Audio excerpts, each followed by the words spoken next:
میگه در ایران آزادی بیان نیست، ولی توی اروپا هست. مثلا آلمان میگن آزادی بیان هست. یه گزارشی رو توی تلویزیون نشون میدادن که حساب کردن تا حالا از زمانی که صدراعظم جدید آقای مرس به صدراعظمی رسیده که هنوز 1 سالم نشده، 1000 تا شکایت از شهروندای آلمانی به خاطر توهین به صدراعظم کرده. 1000 تا شکایت. خب حالا توی ایران توی خیابونا می‌بینی همینجوری فحش و بد و بیراه به جمهوری اسلامی. موقع رانندگی دارن رانندگی میکنن، بعد رانندگی میکنن جلوی همدیگه میپیچن، فحش میدن به جمهوری اسلامی.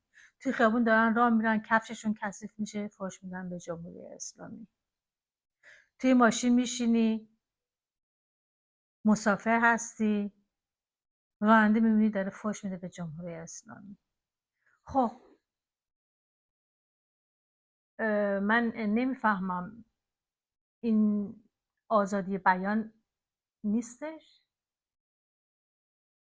یا توی همین فضای مجازی چقدر فحش و بد و بیراه اینجا به من میدن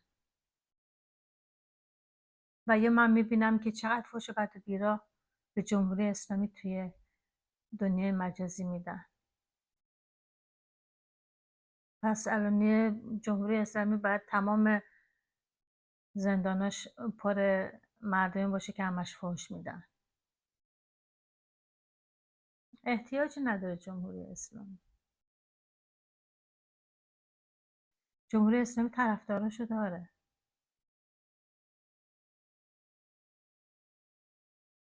و اینکه میگن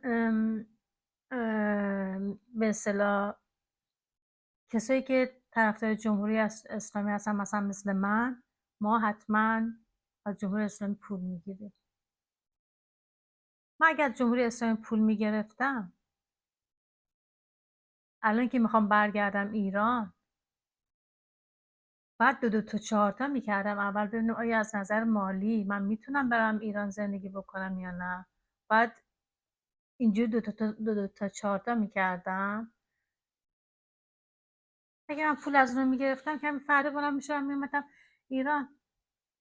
اصلا احتیاج نبود، میومدم 6 ماه ایران میموندم، 6 ماه اینجا میموندم. ولی از این غلطا نمیتونم بکنم. از نظر مالی نمیتونم به خودم اجازه بدم. ولی اگه دست نشانده مثلا به اصطلاح خودتون جمهوری اسلامی بودم، این مشکلاتو نداشتم. این هم احتیاج نداشت که دلتنگ بشم. برای چی دلتنگ بشم؟ هر وقت که خواستم اراده بکنم میتونستم بیام ایران رو برگردم. حالا شما به یکی مثل من میگین دست نشانده جمهوری اسلامی. چه دست نشانده ای؟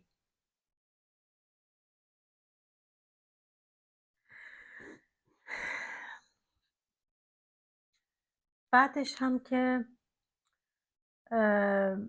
من واقعا موندم که چطور ایرانی های ما، مخصوصا ایرانی هایی که مخالف جمهوری اسلامی هستن، کشورهای دیگه حالا یه پیشرفت علمی چیزی دارن، چقدر به و چهچه میکنن، میگن آخ آخ آخ، اگه شاه توی ایران ما بود ما الان همینجوری بودیم، همینقدر پیشرفت داشتیم ما. بعد حالا نخبه های ما توی ایران ماهواره میفرستن توی فضا، ماهواره‌های ساخت خودشون رو میفرستن فضا، هیچ اصلا صحبتی ازش نیست.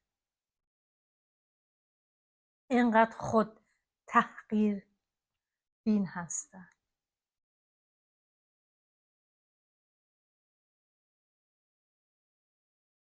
و همین ها هم هستن که اغلب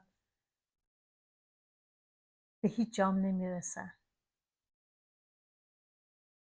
همین هم هستن که به هیچ جا نمیرسن.